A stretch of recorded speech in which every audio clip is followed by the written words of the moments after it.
എന്തുകൊണ്ടാണ് വാക്സിൻ എടുത്തിട്ടും പലപ്പോഴും റാബിസ് രോഗം വരുന്നത്? പല കാരണങ്ങളുണ്ട് ഇതിന്. കടിയേറ്റ ഭാഗം നമ്മുടെ തലച്ചോറിൽ നിന്ന് എത്രത്തോളം അകലെയാണ് എന്നത് ഒരു വലിയ ഫാക്ടറാണ്. അതായത് കാലുമലോ കയ്യേലോ ഒക്കെയാണ് കടിയേൽക്കുന്നതെങ്കിൽ നമ്മുടെ വാക്സിൻ ശരീരത്തിൽ പ്രവർത്തിച്ച് ആൻറ്റിബോഡീസ് ഉണ്ടാകാനുള്ള സമയം നമുക്ക് കിട്ടും.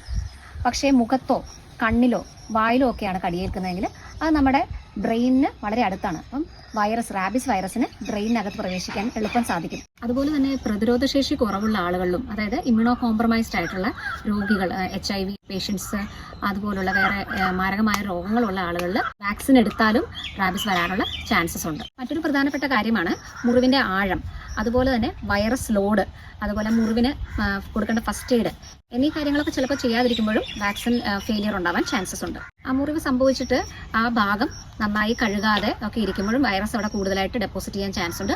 അങ്ങനെ ഇരിക്കെ നമുക്ക് റാബിസ് വാക്സിൻ എടുത്തു കഴിഞ്ഞാലും ഒരുപക്ഷെ രോഗം വരാനുള്ള ചാൻസസ് ഉണ്ട്.